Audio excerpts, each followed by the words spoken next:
Well, good evening. Welcome to the presentation on the topic marital progress, a holistic approach.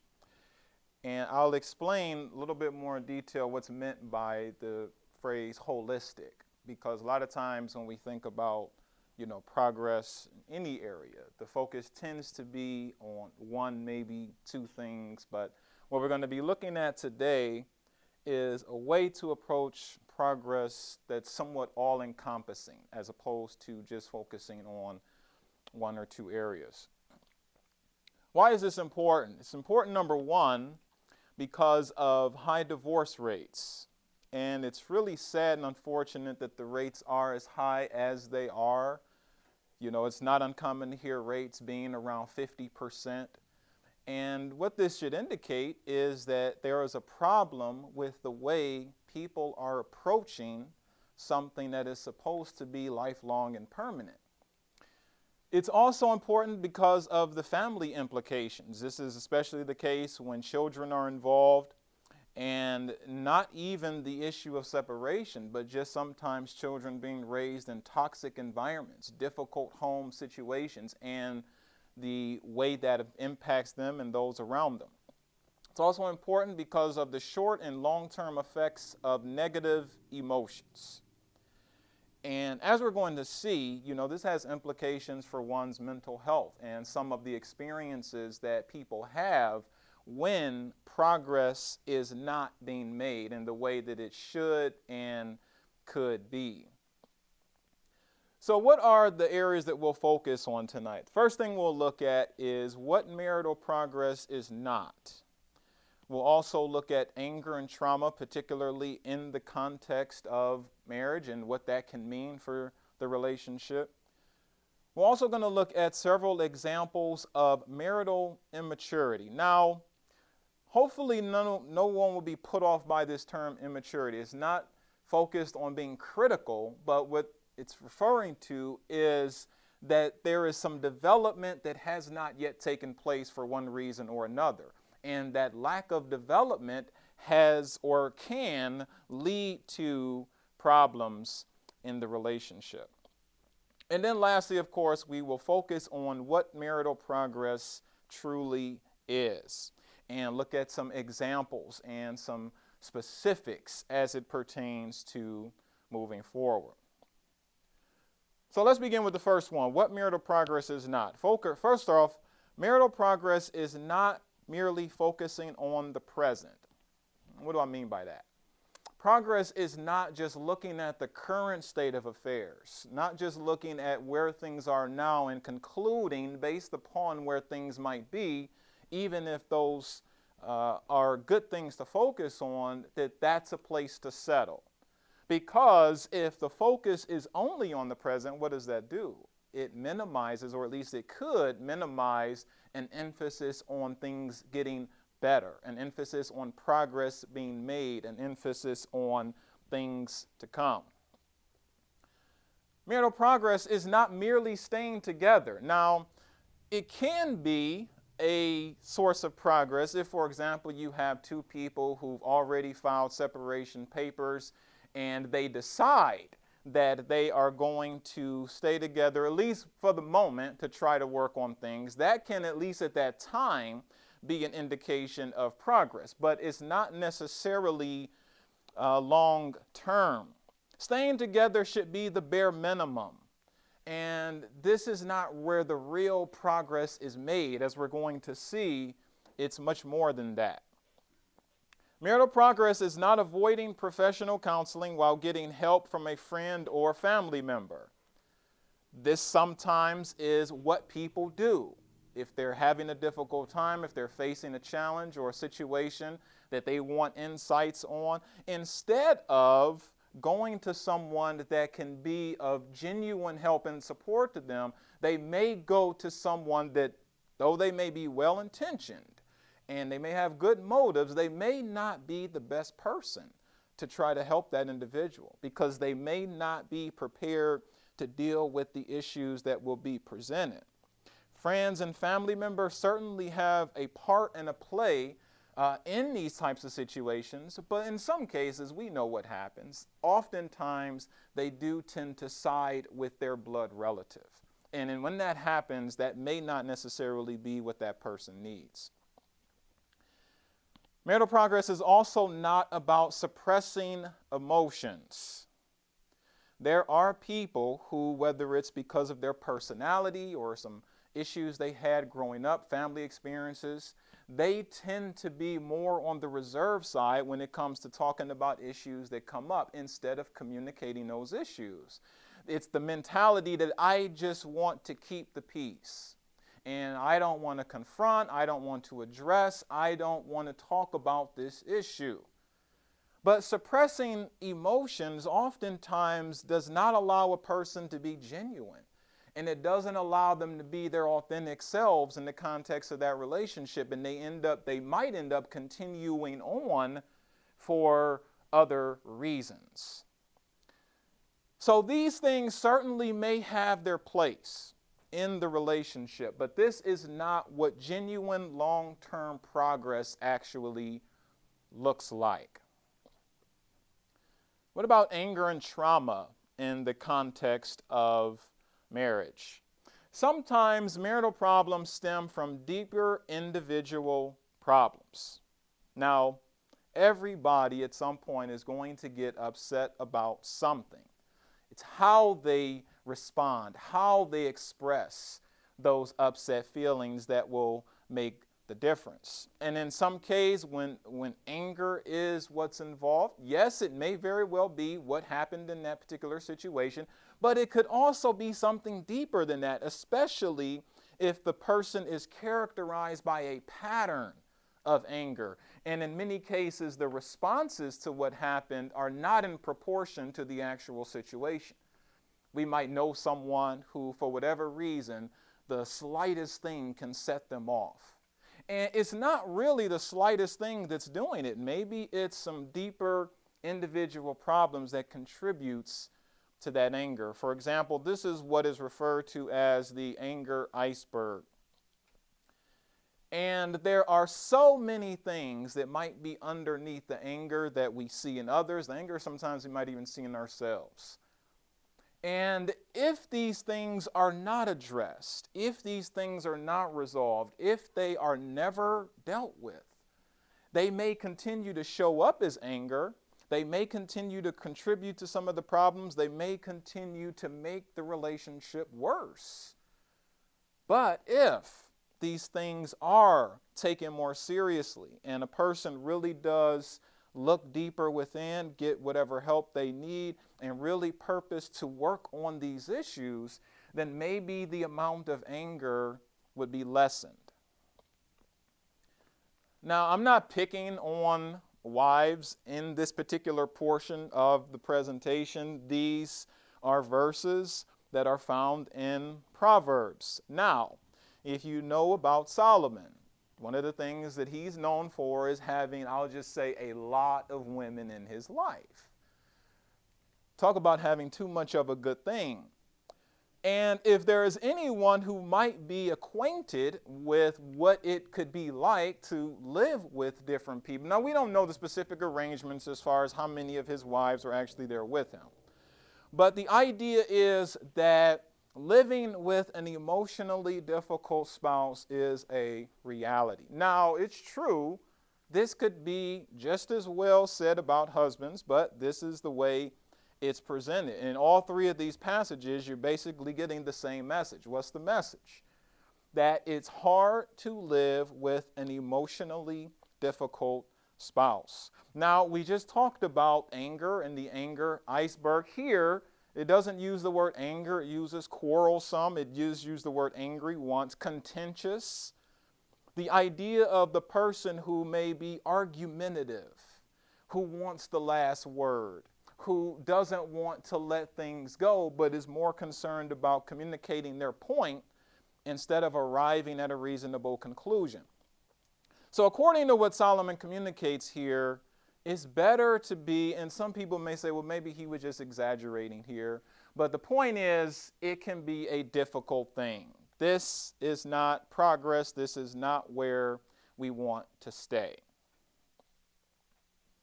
Now, what about trauma? Trauma can be defined as a very difficult or unpleasant experience that causes someone to have mental or emotional problems, usually for a long time.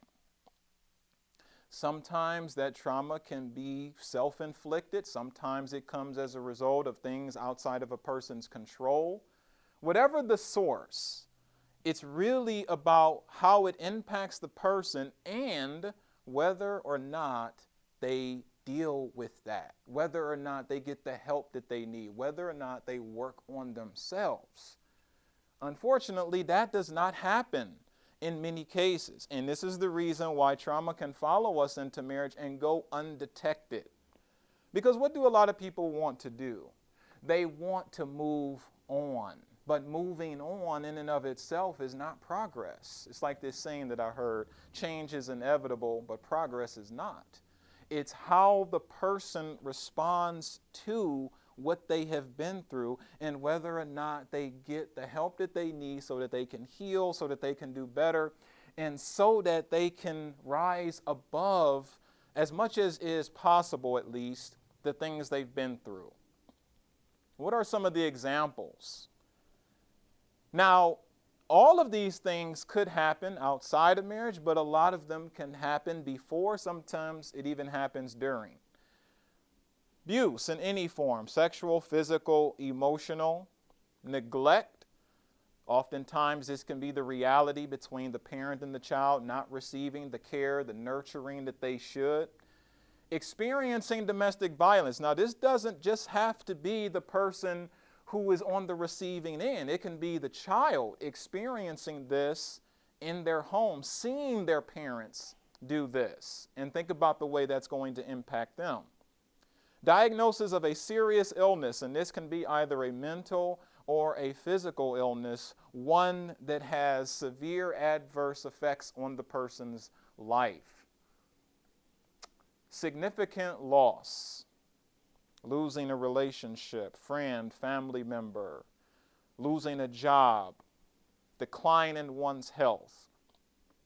All of these things for many people, like I said, can happen before the person goes into a marriage relationship. Now just imagine these things happening to someone and they don't deal with them, they don't address them, they don't really try to find any real solution to what's on the inside, and then they find themselves in a marriage. What's likely going to happen?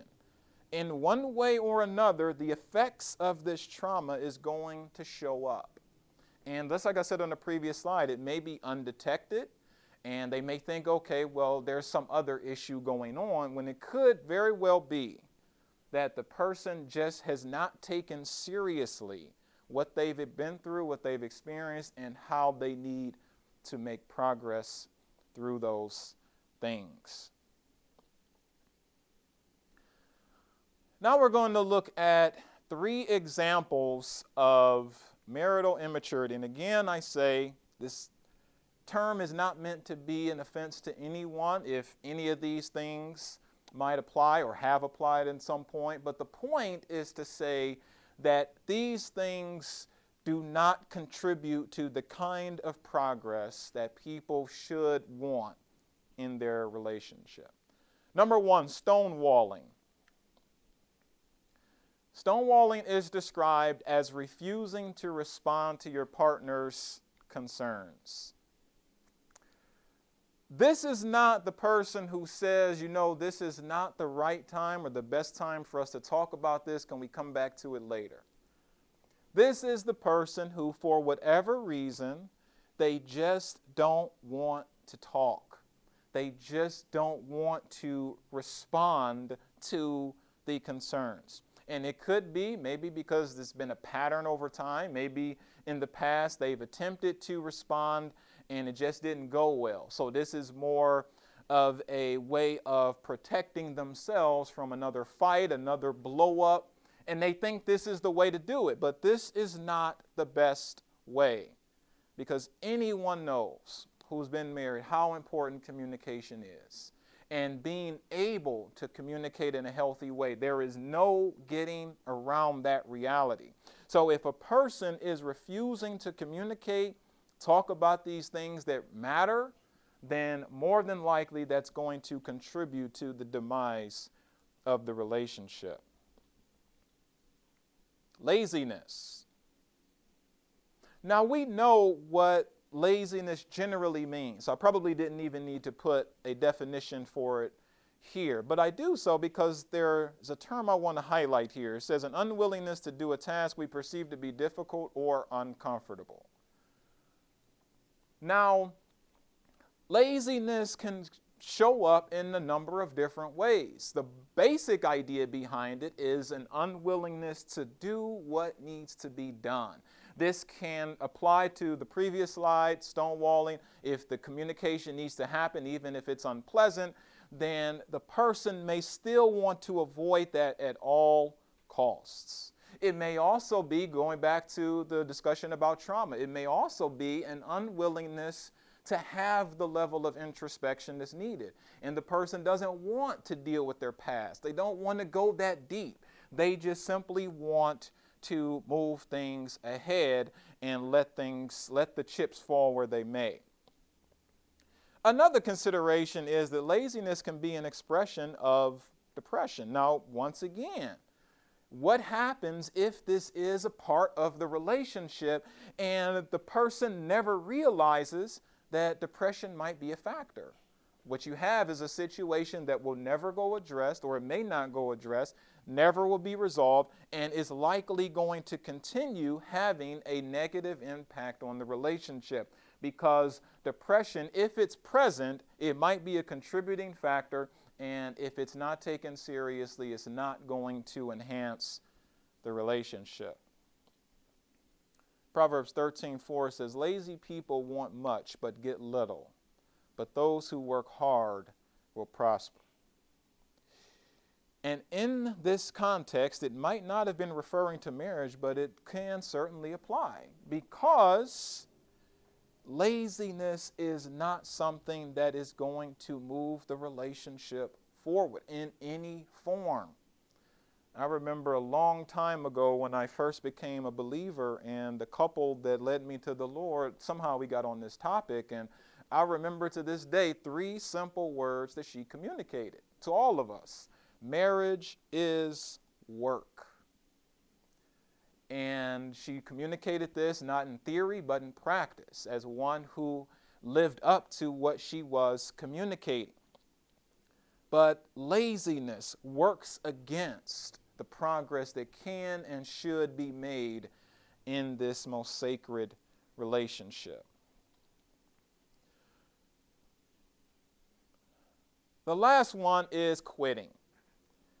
Now, he is not the only person that this can be said about, but when I came across this, I said, I have to include this because it's just so unbelievable. When I came across this article on the news.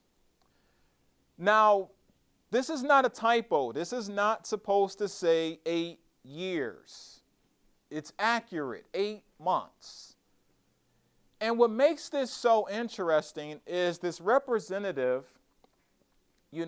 with him being aligned with the party that he is, he likely prides himself on being a conservative. He likely would promote family values and all of these things that he cherishes. I mean, look at how wonderful the picture looks on the wedding day behind this huge cross. And we would see something like this and think, okay, this is a couple that is going to honor what they've committed to. This is a couple that apparently takes their vow seriously. After all, the cross in the background represents sacrifice. And yet here we are 8 months later, and they're calling it quits. And the reason that was given for this, according to the articles, irreconcilable differences. You know that that's not even an accurate description of what really happens. There really aren't, if we think about it, irreconcilable differences. What you really find in these situations in general is you simply have 1 or 2 people who are simply not willing to do the work. That's what it boils down to. They're not irreconcilable differences. The article said that the pressures of being in Congress so worked against their relationship that this was the mutually agreed upon decision that they made. But 8 months. Quitting is oftentimes a form of immaturity, because the question then becomes, how seriously could they have really taken their vows? How seriously did they really understand commitment? You know, why not say, hey, if this is putting this much strain on our relationship, I just have to find something else to do. I can't allow this because this is not as important. But maybe for him it was. And this is, of course, part of the reason why this is an ultimate example of immaturity, simply quitting, giving up for superficial reasons. Perhaps they weren't aware of this reality. Research indicates that 86% of unhappily married couples that stay together and work on their marriage report being much happier later on in life. You know the key word in this entire quote? Work. Because that's what it boils down to. What separates the 86% from the 14%? Probably the amount of work that they put into it. What they do. It's not just about what their spouse does or doesn't do. What is the individual doing? What kind of work is the individual contributing to the relationship in order to be in this 86% category? And in some cases is lacking. And that's the reason why we see oftentimes what we see in these relationships. So now we're going to spend the rest of our time focusing on what this presentation is really about, and that is marital progress, what it is and what does it boil down to. It's really rooted in one word, and that's maturity. Maturity is the behavioral expression of emotional health and wisdom. Maturity is one of those terms that, you know, we understand the concept, but it's hard to define specifically. Sometimes it looks different from one person to the next. But we tend to recognize it when we see it. So the question becomes, what does maturity look like from the perspective of mental health? And how does this relate to the marriage relationship? Well, here are a couple of examples. Mentally healthy people feel good about themselves. It doesn't mean that they're full of pride or egotistical, but it means that there is a healthy sense of well-being for the person. Now, one of the things for us to think about is if we look at the opposite of this and ask ourselves, what would this look like in the marriage relationship? So let's reverse this and say, let's say a person doesn't feel good about themselves. Their self-esteem is low and they don't have much confidence. How do you think that's going to impact the relationship? Because they're with someone else, and in one way or another, their self-image, their self-concept is going to impact the relationship in one way or another. Mentally healthy people enjoy satisfying personal relationships. Friends, family members, co-workers. So look at the opposite. What if the person who's married has no satisfying personal relationships? We can see how problematic that may end up being in one way or another. Mentally healthy people make their own decisions. So once again, imagine the opposite. Someone who, for whatever reason, they don't feel comfortable making certain decisions. And so they may have to delegate things to their spouse because they just don't feel as though they have the competence or confidence to do it. Yes, that spouse may be accepting of it, but at some point, it's probably going to be an issue. Mentally healthy people are not overwhelmed by their emotions.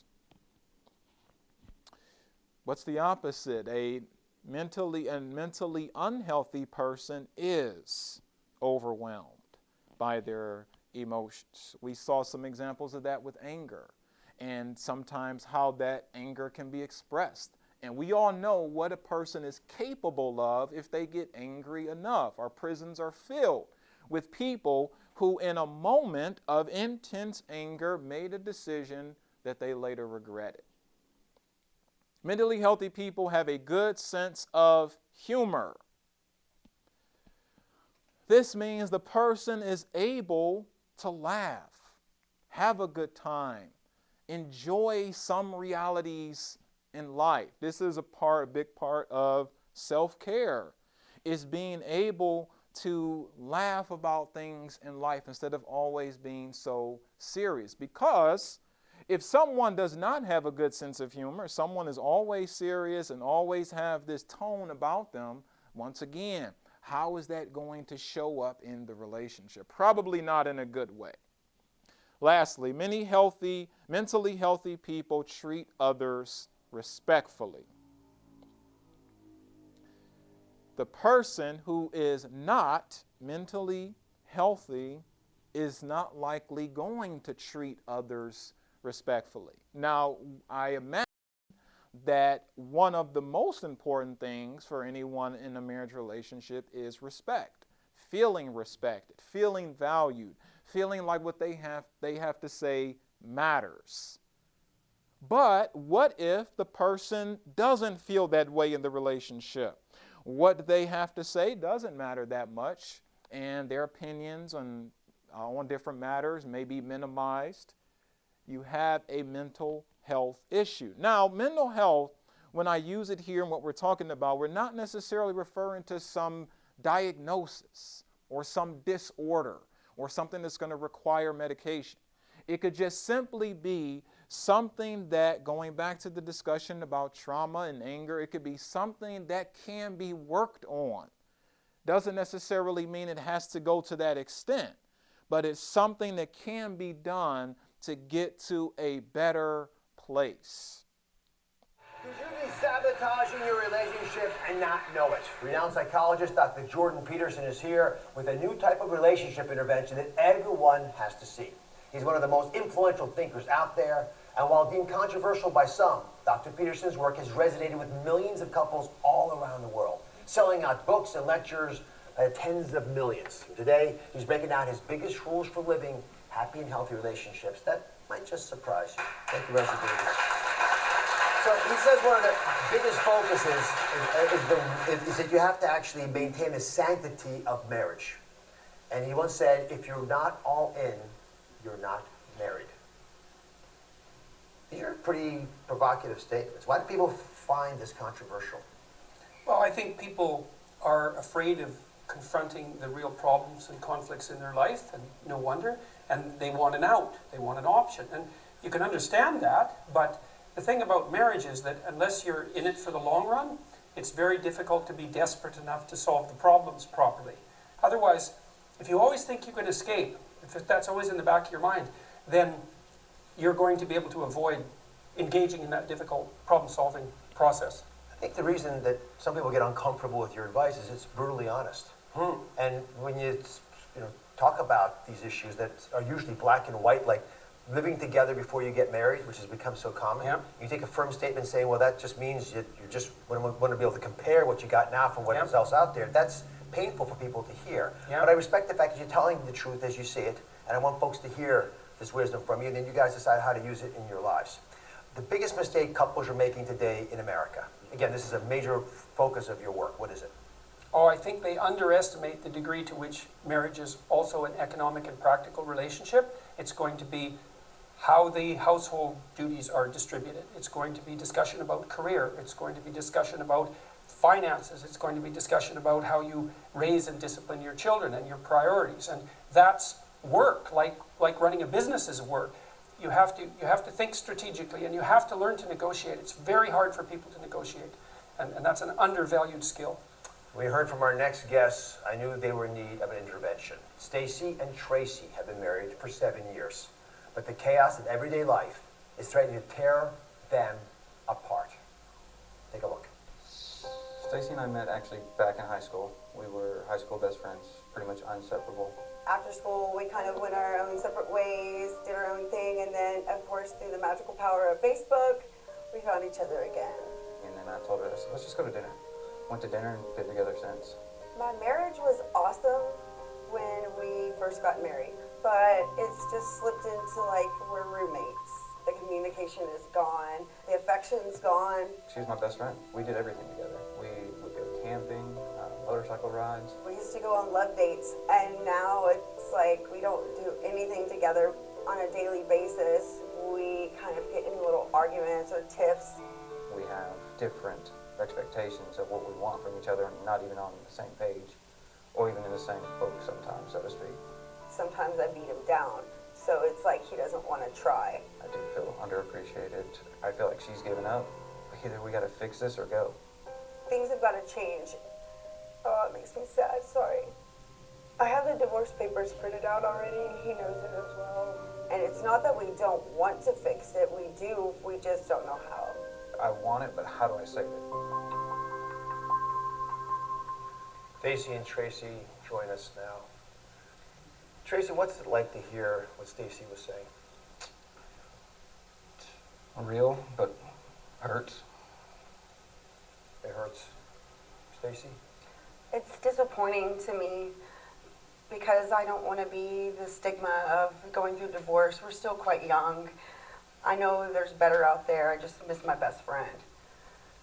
And Tracy, why did you want to be here? I saw how emotional it was for you to watch your wife speaking about the marriage. It's just the speaking, the pictures of what we had, miss it. Just, like you said, just want my best friend back. You want some help? Yes. All right, well, up next, what Dr. Peterson says could be the intervention that every marriage needs right now. Be sure to subscribe to my channel so you don't miss anything. And remember to... We're back with clinical psychologist Dr. Jordan Peterson, and Stacy and Tracy are also with us. They say their marriage is in trouble. Today we're asking the question, are you sabotaging your relationship without even knowing it? Stacy, I was caught off guard when you said that you'd actually already printed out the divorce papers. Why haven't you signed them? Because there's always that hope. There's always the glimmer of hope that we can change. My heart's still in it. I just don't know how to put the pieces back together to make it right. Dr. Peterson, this is a challenge that I think we're seeing all over the country. You're an expert in this area, so I hand the ball to you. Well, there's lots of things that are positive about your relationship that are obvious right away. I mean, the first is that you have the grounds of real friendship. The second is you both actually appear to want this to work. I think a lot of your problem is actually practical, to tell you the truth. And I would say it's also not so much a matter of global change. It's like I see things that aren't working in your marriage that will sink a marriage.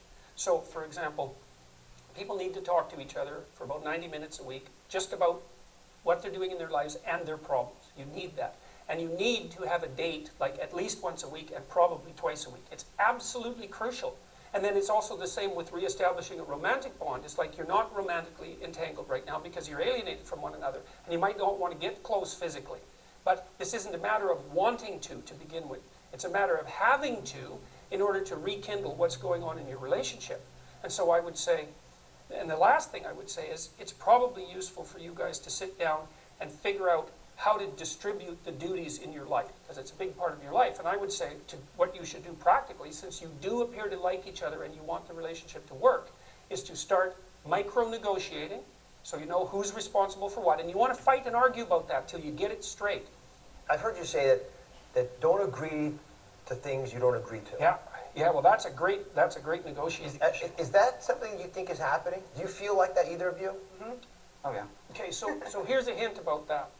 So it's okay to say no to things. You want to only say yes to things that you agree with, especially when you realize you're going to repeat them endlessly, right? So you have a right to say no. If you're an agreeable person, then, which is a personality trait associated with warmth and compassion, it's really easy to try to please someone else. And you can tell if you're doing that too much if you get resentful. You know how terrible that is. And so even though it's a battle to do that negotiation, it's way better than ending up in the situation that you're in. What about really small things? Well, that's another thing, you know. People think, well, we shouldn't fight. It's like, no, you should fight a lot, but you should make up. So you fight because there's problems, like who should do what? That's a big problem. How are we going to handle our finances? That's a big problem. How are we going to handle our mutual careers and the trouble of having children? Of course you're going to argue about that because you don't see things the same way. Think, well, but what you want to do is you want to argue towards peace. Fight, make up, make peace, make an agreement, move forward. And then fight again. And then fight again. Yeah. Well, eventually what will happen, the fights will get farther apart and then they'll decrease in intensity. That's what will happen. But that can take a long time. Be sure to subscribe to my channel so you don't miss. So the point that I think we can all appreciate from the videos that we just saw is the emphasis on commitment, the emphasis on progress, and the emphasis on where we turn now, which is growth. And being able to do things in a way that's going to actually help the relationship as opposed to hurt it. So this is the best marital advice I ever heard someone give. They simply said, keep growing. And we're going to see, of course, over the next few slides, just how realistic, how practical, and valuable this two-word sentence actually is. Someone may say, well, this sounds great, and this is the ideal way, but how? Well, that's where the idea of the growth mindset comes from. Now, the interesting thing about this book, whether you're familiar with it or not, is the author talks about a number of different areas of life. It's not just about relationships, but there is a significant section in there about that, and this is the basis of the mindset itself. We'll get to some of the specifics shortly. Believing that your qualities are carved in stone is the fixed mindset. Another way of saying that is what some people might say is, that's just the way I am. Now, from a personality standpoint, there may be some truth to that, some basis for that, but when it comes to things that can be developed, that's not a good place to stay. The passion for stretching yourself and sticking to it, even or especially when it's not going well, is the hallmark of the growth mindset. The view you adopt for yourself profoundly affects the way you lead your life. And this has clear implications for the marriage relationship. Because the difference between, say, the person with the fixed versus the person with the growth mindset has a lot to do with the way they approach everyday matters in life. And we're going to see some very clear examples of that. Now, I had to include this next part because, you know, this is a relevant part when we think about growth. Simply put, not everybody is growing. Not everybody wants to grow. Not everybody has embraced that mindset. But for the Christian, this is not an option. There is a basic expectation that is communicated for Christians particularly to grow. For example, we see in 1 Peter 2, where Peter, writing to the Christians, encourages them to long for pure spiritual milk, that by it you may grow up into salvation. And I believe what he's referring to there, some translations say the milk of the word. And the point there is that the way that the Christian grows, as he's communicating here, is by learning more and more about God through his word.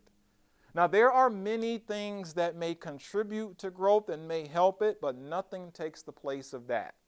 Listening to Christian music doesn't take the place of that. Attending church doesn't take the place of that. Nothing takes the place of spending time reading his word to know him. And that is a basic expectation. Hebrews 5. He rebukes them because they did not grow beyond where they were. It says, for though by this time you ought to be teachers, you need someone to teach you again the basic principles of the oracles of God. He says by now, we don't know exactly how much time has gone by here, but he says by now you should be doing what you need someone else to do for you. He's not commending them. He's chastising them because they did not grow in this particular area. Lastly, brothers and sisters, do not be children in your thinking. In your thinking, be mature. And that requires growth. And other passages could be cited that communicates this idea in one way or another. So there are no excuses when it comes to the idea of someone who professes to follow Christ, and yet at the same time, there's no real growth taking place. In fact, some people would say, if growth isn't happening, that person may really need to examine themselves to see whether or not they are truly in Christ. Now, back to distinguishing between these two mindsets, and we're going to try to look at some practical ways in which this shows up in life. So take skills for an example. The person with the fixed mindset believes that skills are innate and unchanging, meaning either they have it or they don't. And if they don't currently have the skill, it's not something to aspire to because after all, they don't have it. The person with the growth mindset says, no, skills are the result of hard work. Skills can always improve. Things can get better as it pertains to these different skills if the person applies themselves. So, apply this to the marital situation. One person says, well, these are particular skills I don't have. I'm always just going to have to call somebody else to take care of this. The person on the other side says, well, maybe this is something that we can do and develop and learn how ourselves so that we're not dependent on someone else all the time. Challenges. This is a very significant one. The person with the fixed mindset. Challenges are something to avoid. Challenges simply reveal a lack of skill, and challenges are overwhelming. This is the person who wants to avoid challenges at all costs, because for them, challenges are more of a threat. The person with the growth mindset embraces challenges. They see challenges as an opportunity for change, and challenges calls for perseverance as opposed to resistance. Effort. The person with the fixed mindset views effort as not necessary and is linked to being not good enough. Remember, you see how this is maybe connected to the self-image, the self-concept. And why put forth all this effort? I'm not going to succeed. I'm not going to do well. This much effort just isn't necessary. Now imagine being in a situation where that's the mindset of the person. The other mindset is that effort is essential. And effort can actually lead to mastery. Think about it. If you look at these two, which of those do you think, when we go back to that slide about the representative, which of these two do you think is more inclined to just give up? More inclined to throw in the towel? You know that phrase, when the going gets tough. Which of these two? Obviously, it's the person who doesn't take effort that seriously. Feedback. The person with the fixed mindset views feedback as producing defensiveness, and it is personalized. Now, I believe what is in focus here is the idea of constructive criticism. This is something that's hard for some people to receive, even from someone they know loves them. Because what's emphasized in many places, being affirmed, that's even one of the love languages, words of affirmation, and we can take those down very easily. But what about something that needs to be addressed, and it's not necessarily going to build that person up, but it still is the truth? The person with the fixed mindset is likely going to become defensive and take it personal. Whereas the person with the growth mindset views feedback or something like constructive criticism as useful and positive. They welcome it because they want to know if this person is close enough to them to be able to provide this. They want to know, what does this person think? What do they have to say? What can they communicate that's designed to make me a better person? And that's why they're welcome welcoming of it. The person with the growth mindset will identify areas to improve, and this implies that they will take the initiative to do it. Doesn't necessarily have to be being told that this is what you need to do better. They may do that on their own. Why? Because when someone is telling them something that is designed to make them better, do something better, be a better person, they're all ears. The person on the left, they'd rather not hear it. And what you have to conclude from that is which one of these two on either side is going to be more likely to grow and enhance the relationship. Lastly, setbacks.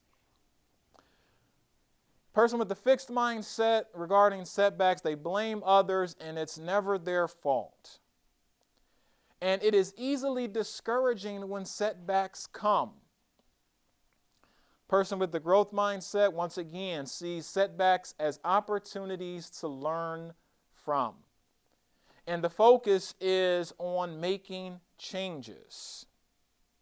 Now, there are always setbacks. There are always going to be things that don't go the way we would like. Some things that may happen that we obviously wish would not. But when these things happen, how do we respond to them? Do we punt to simply blaming others because, after all, it's never really our fault and we're easily discouraged when there is a setback? Or do we see it as an opportunity to learn, an opportunity to grow, an opportunity to discover something we may not otherwise have discovered if it wasn't for the setback? And there's a focus on making positive changes. So if we think about these categories and we think about the two different mindsets, and just remember, going back to the statement about which mindset we adopt for ourselves has implications for our lives. Well, it doesn't just have implications for our lives, it has implications for the person we're sharing our lives with. And I am inclined to believe that most, if not all of us, desire to have as a partner someone on the right-hand side. That may not be the case. What are we going to do about this? Because we see some of the challenges, some of the problems that can result if that's not the case, but there is progress to be made. This is the section where she's talking specifically about relationships. And one part where she says, a no-effort relationship is a doomed relationship, not a great relationship. It takes work to communicate accurately, and it takes work to expose and resolve conflicting hopes and beliefs.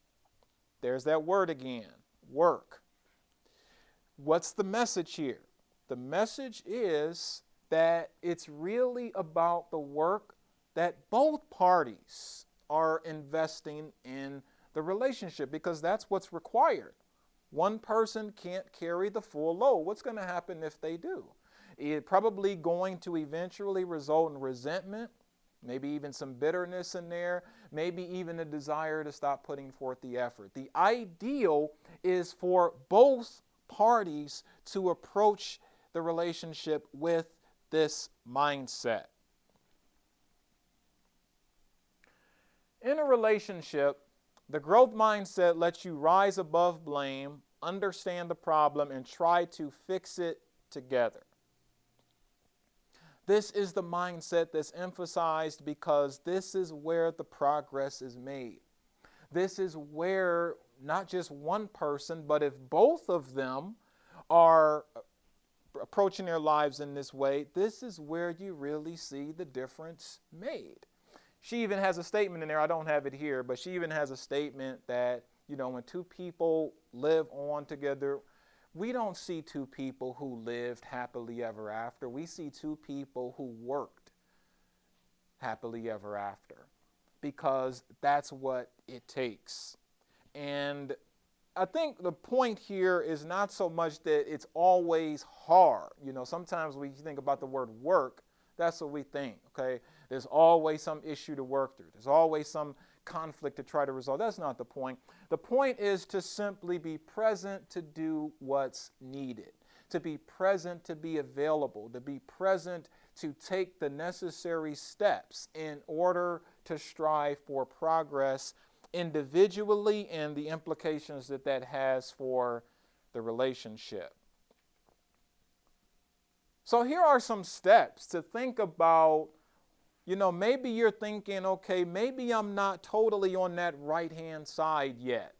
Maybe in some ways I am, other ways I'm not. Well, here are some ways in which we can think about how to go from the fixed to the growth mindset, particularly as it pertains to the relationship. Number one, instead of saying, I'm not good at this, how about saying, what am I missing? There's a world of difference between those two. Why? Because the person who says, I'm not good at this, what's the next thing they're going to do? Quit.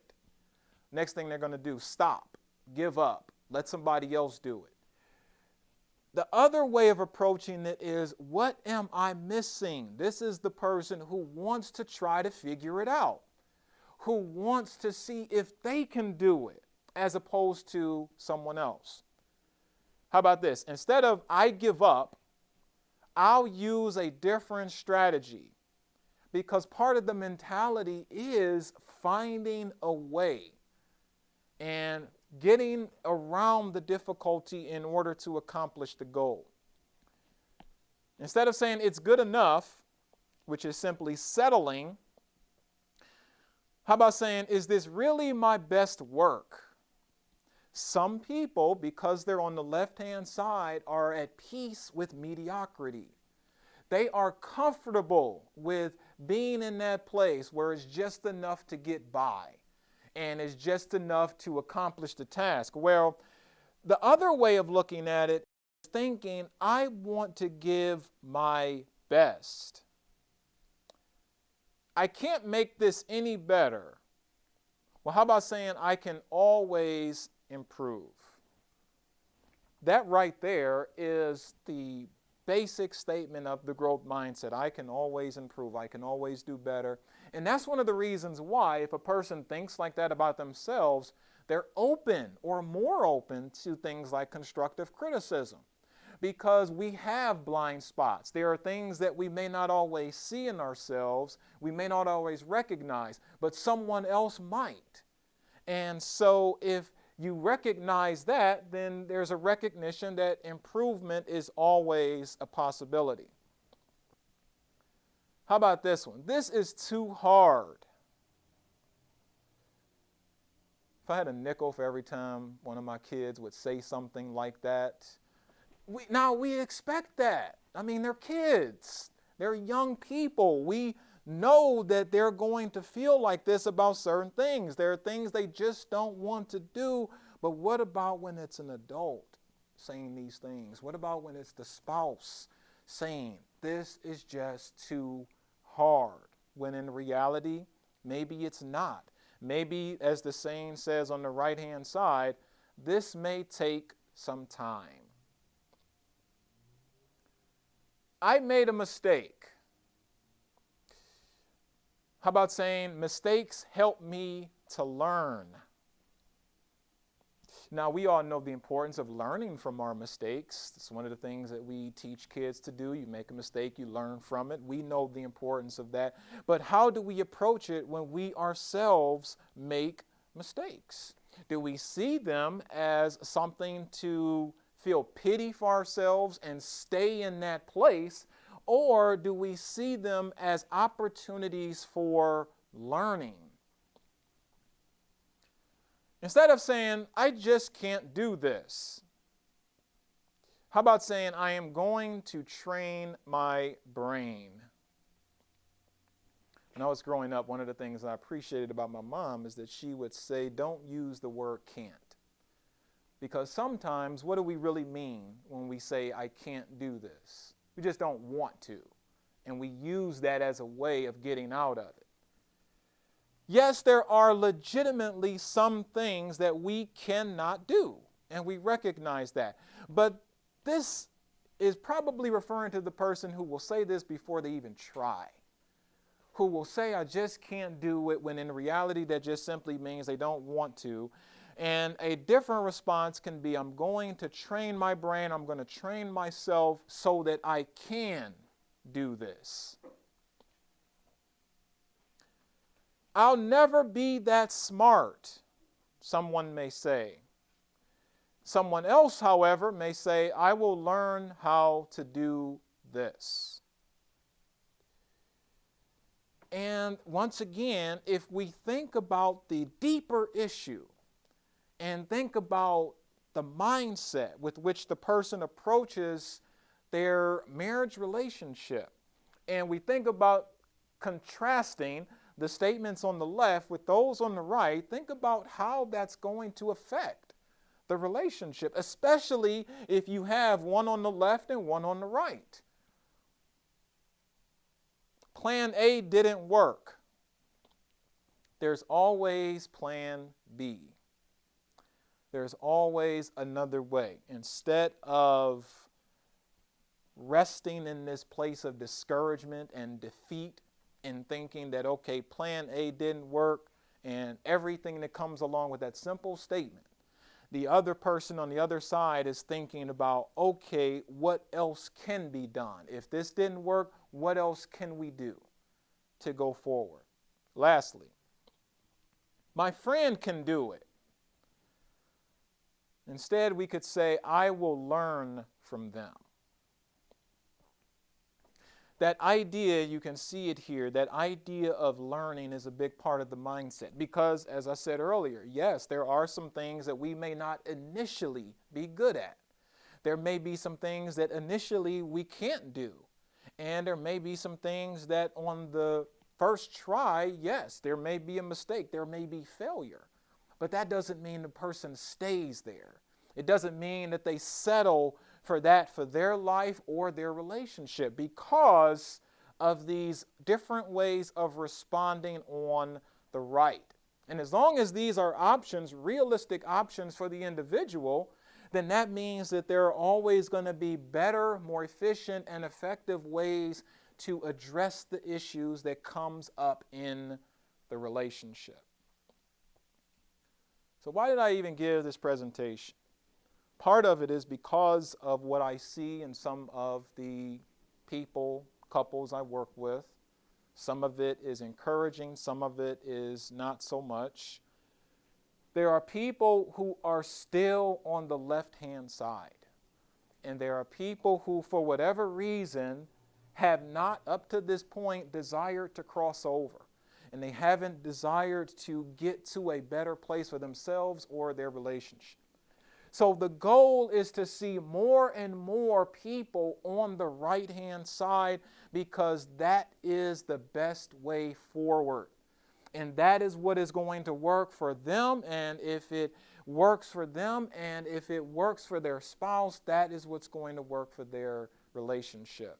There may very well be some people who are on the left-hand side and they're content and they will stay there. Maybe their spouse is also on the left-hand side, but chances are they will never have the quality of relationship that they could, because if they never get over to the right-hand side and they never see their lives result or revolving around this idea of growth, they're going to sell themselves short.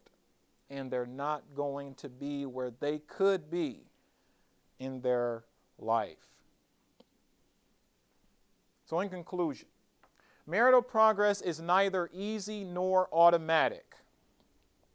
Going back to that term before, work. And that is the basic requirement. Yet marital progress is possible for the mature, growth-oriented spouse. Not the perfect one, not the one who always says and does what's right, the person who wants to grow. And they prioritize it in their life so that it has implications for their relationship. And if their spouse is doing the same thing, then they are going to have a different kind of relationship. concludes our discussion. Any questions or comments?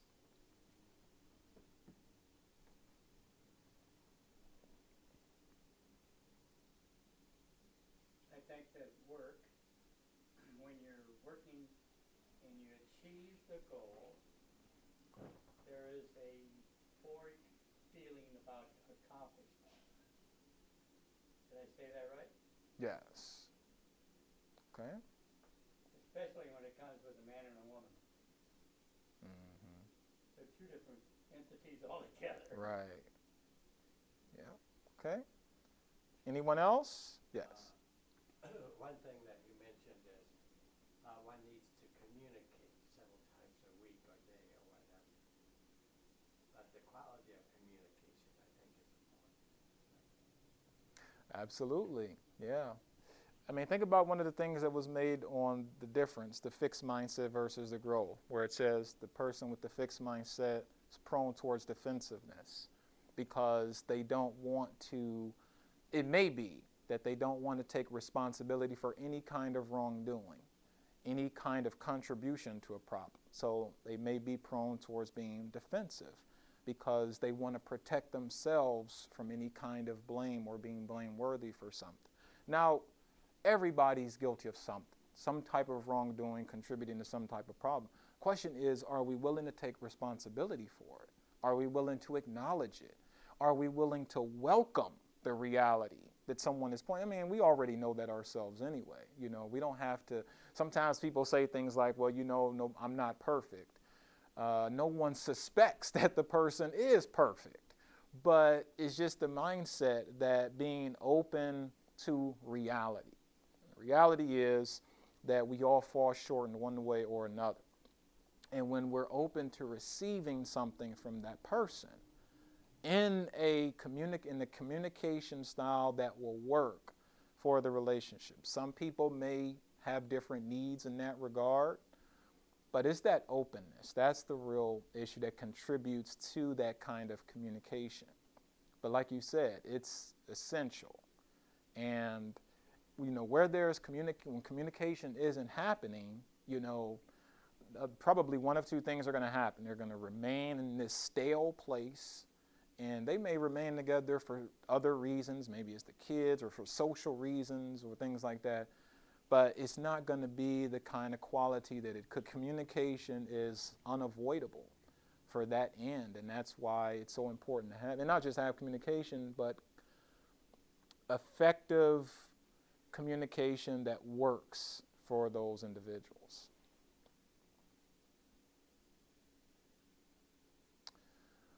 All right, well, thank you all for coming. Again, I hope that, you know, something that was communicated here will be helpful in some way, give you something to think about, and, you know, something that maybe will move us all forward in the right direction. Because after all, you know, I think we all want progress in our lives, in our relationships. The question is, are we going to do what is needed in order to pursue that progress? And ideally, the person that we are partnered with will also be willing to, and that would be that much better.